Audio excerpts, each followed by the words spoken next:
Hello everybody, I'm the Mr. C and this is my One Wheel Crisis. Hello everybody, I'm back after a short break for healing and ready to make some more ride videos. I took a quick trip up to New York for my birthday and filmed some rides at the Brooklyn Bridge, Central Park, and the East River Greenway. Unfortunately, I broke my 360 lens on that trip as well, and those videos will be coming up in the next couple of weeks. And as my first ride back, I've decided to continue the Brandermill saga. Today we'll be riding Brandermill north of Genito from Autum Woods Rd through Huntgate Woods Road. Come on along and let's go for a ride.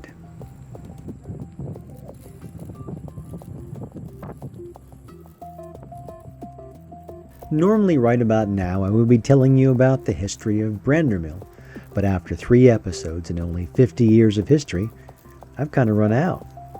So I've decided to go with a topic nearly as near and dear to our hearts, Chesterfield County.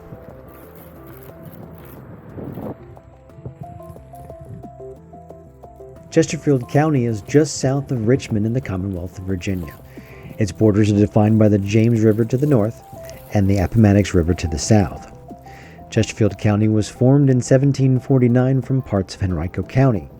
It was named after Philip Stanhope, the 4th Earl of Chesterfield, a prominent English statesman and who had been the Lord Lieutenant of Ireland. Estimations as of 2019 have the population at about 353,000 souls, making it the 4th most populous county in Virginia. Chesterfield County is part of the Greater Richmond region.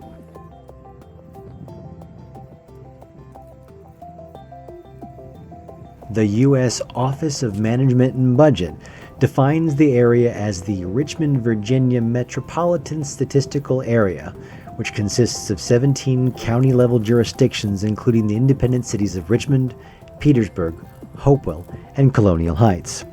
And as of 2016, it had a population of 1,263,617 souls, making it the 45th largest MSA in the country. Shortly after the settlement of Jamestown in 1607, English settlers began settling other areas. Henricus, today known as Ferris Island, was one of these, founded by Sir Thomas Dale, who was an English naval commander and deputy governor of the colony of Virginia. Dale named the new settlement Henricus in honor of Henry Frederick, the Prince of Wales, the elder son of King James I.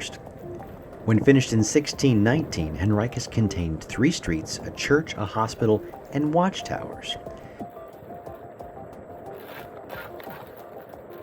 3 other cities were formed the same year, one of which included what is now known as Chesterfield County. That same year, Falling Creek Iron Works, the first in the U.S., was established slightly west of the creek near its confluence with the James River. And then in 1622, the Native Americans destroyed Henricus and the ironworks to try to drive away the English.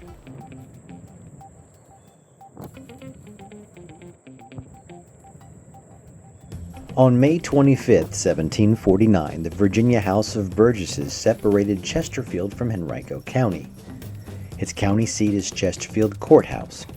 The legislature named the county for the former British Secretary of State, Lord Chesterfield, who was famous for his good manners.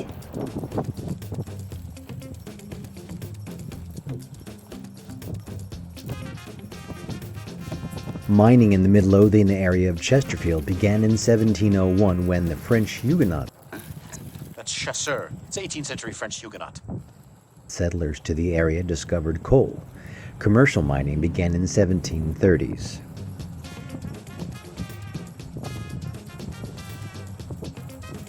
From the 1740s through the 1800s, rivers above the fall lines were used for transportation to the west with the James River Bateau.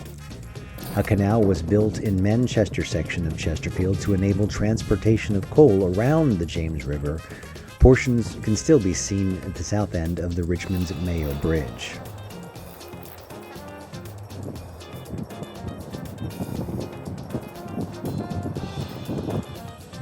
The Manchester Turnpike was completed in 1807 and was the first graveled roadway of any length in Virginia. The then toll road between Midlothian near the headwaters of Falling Creek and the James River port of Manchester, the current Midlothian Turnpike, US 60, generally follows the same route.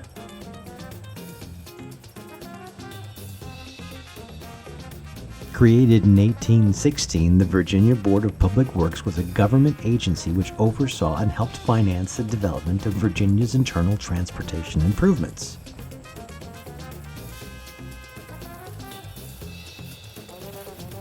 At the time, it was customary to invest public funds in private companies, which were the forerunners for the public service and utility companies of modern times. Claudius Crozet, a civil engineer and educator, was principal engineer and later chief engineer for the Board of Public Works. He supervised the planning and construction of many of the canals, bridges, and railroads in Virginia. To improve access to the market, in 1825, a group of mine owners resolved to build a tramway.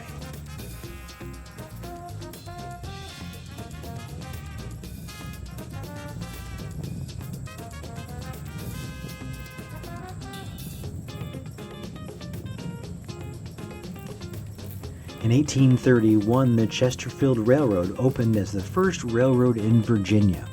It carried coal from the mines near Falling Creek to the docks at the James River. By the early 1850s, railroad lines connecting these areas included the Richmond and Danville Railroad, which put the Chesterfield Railroad out of business, and the Richmond and Petersburg Railroad. They were both completed before the American Civil War, in which they provided transportation for Southern supplies and men. The Clover Hill Railroad was built to haul coal mined in Chesterfield at the Clover Hill pits to ports in the Osborne Landing. This railroad was replaced by the Bright Hope Railway, which was in 1881 narrowed into a narrow gauge railway. As an aside, a narrow gauge railway is a railway with a track gauge narrower than the standard 1,435 millimeters. Most narrow gauge railways are between 600 millimeters and 1,067 millimeters. And since narrow gauge railways are usually built with tighter curves, smaller structure gauges, and lighter rails, they can be less costly to build, equip, operate than standard broad gauge railways. Narrow gauge railways have specialized uses in mines and other environments where small structure gauges necessitate a small loading gauge. And as I was saying before I interrupted myself, the Bright Hope Railway in 1881 was narrowed to a narrow gauge railway and routed to the village of Bermuda Hundred, a port on the James River near the mouth of the Appomattox River. The Bright Hope Railway was sold in foreclosure and reconstructed as the Farmville and Powhatan Railroad, later renamed the Tidewater and Western Railroad, extended to Farmville and Prince Edward County.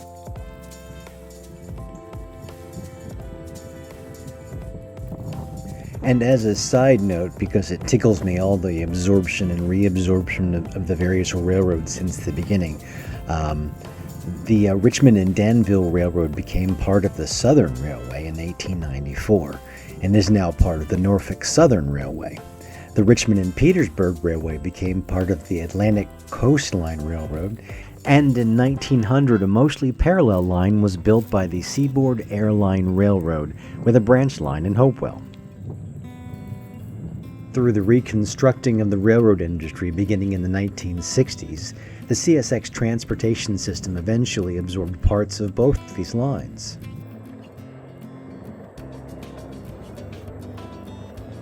Manchester was originally known by the natives as Manisto and later renamed to Rocky Ridge. It was located in the south bank of the James River at the fall line opposite of the state capital city of Richmond. Before the American Revolutionary War, tobacco and slave trade were Manchester's major markets, but was commercially successful primarily due to its agricultural mills and docks. This has got to be one of my favorite houses in all of Brandermill. Manchester was the county seat of Chesterfield County from 1870 until 1876, when it was moved to the present location at the Chesterfield Courthouse. The city of Manchester has meanwhile left Chesterfield in 1874 to become an independent city, and merged with the city of Richmond by mutual agreement in 1910 under the conditions that a free bridge be built across the James River and that the separate courthouse in Manchester be maintained indefinitely. Manchester is now known as part of South Richmond.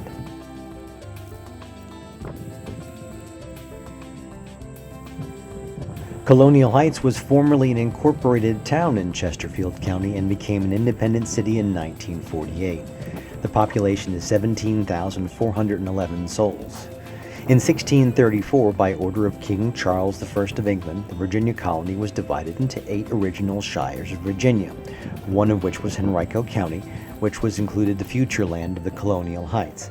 And Colonial Heights received its name after the troops that were posted there. They were the Colonials of General Marquis de Lafayette.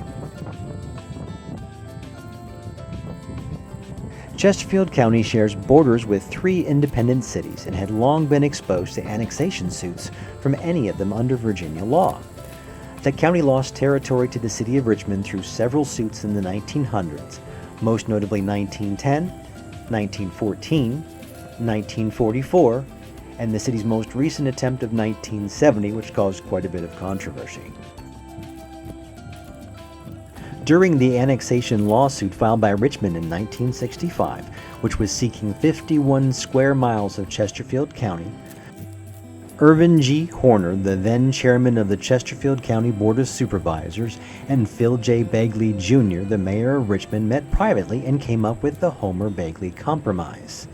Now, this allowed Richmond to annex 23 square miles of the county and its attendant infrastructure, and under the agreement, the county school system also handed over a dozen public schools, supporting buildings, and future school sites.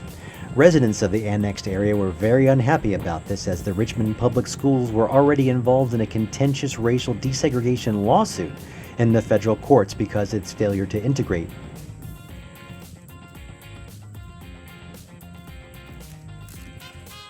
The desegregation of public schools in Virginia began in February 2, 1959, theoretically, and continued through the early 1970s when the state government's attempts to resist desegregation theoretically ended.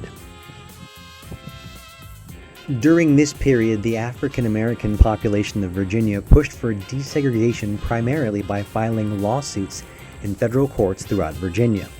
This litigation was aimed at achieving court rulings forcing the state of Virginia and its local school districts to comply with the U.S. Supreme Court's 1954 decision on Brown versus the Board of Education of Topeka, Kansas, mandating the desegregation of public schools.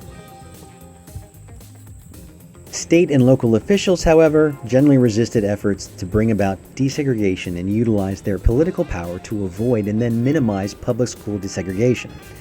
Virginia's Indians, meanwhile, went without the benefit of any state-funded public education until 1963, almost a decade after Brown versus the Public School Board. By the middle of the 1970s, a major goal in the civil rights movement, the formal desegregation of public schools in Virginia and elsewhere in the South, had been accomplished. But de facto segregation based on school district and attendance boundaries has remained to this day.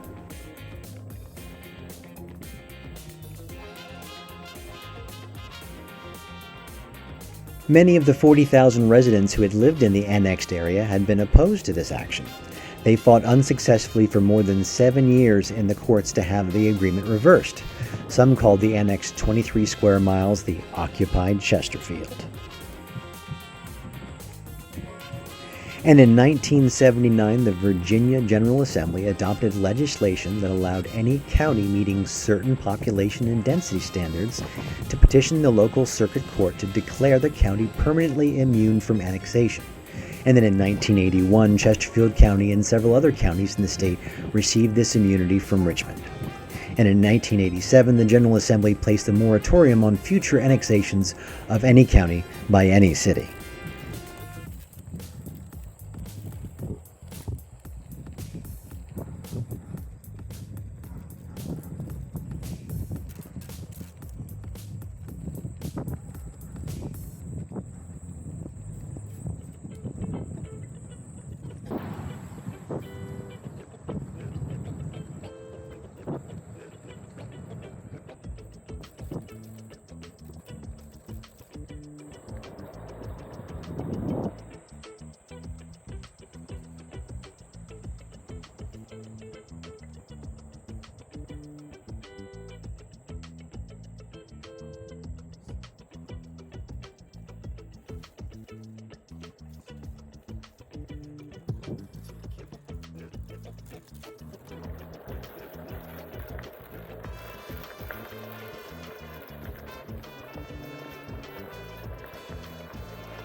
Chesterfield comes from the Old English Chester, meaning land near a Roman fort, and feld, meaning open land. So Chesterfield literally means open land near Roman fort. So I did a little more research, and there were indeed 2 Roman forts near Chesterfield. The first one was laid out in roughly 55 AD and was demolished in 80 AD, and then again rebuilt in 100 AD, but with an eastern-facing entrance. Now that's some knowledge you can take with you. A Chesterfield is also a jacket, although you may not recognize it from this image. But how about this one? Chesterfield is also a couch.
Which is faster, hot or cold? Hot, because I can catch a cold. Did you know that milk is the fastest liquid on the earth? It's past your eyes before you've even seen it. Don't trust atoms. They make up everything. Why does Snoop Dogg always carry an umbrella? For drizzle. And then, of course, the one my son wanted to add to the list. What did the one ocean say to the other ocean? Nothing. They just waved.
Well, we're at that part of the video where I tell you to like and subscribe.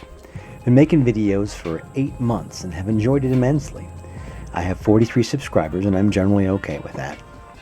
As I was looking through my YouTube stats, I discovered something that I did not realize before. Only 14.9% of my viewers are subscribed. 14.9%. So, several things. I'd like you, the unsubscribed, the 85%, to make my day and hit like. I'd like to get 100 subscribers with this video.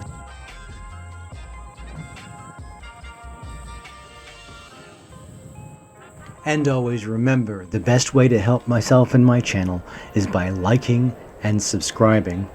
Also, sharing the bejeebus out of my videos. Well, that is it for this time. Thanks for spending the time and taking the ride. See you next time.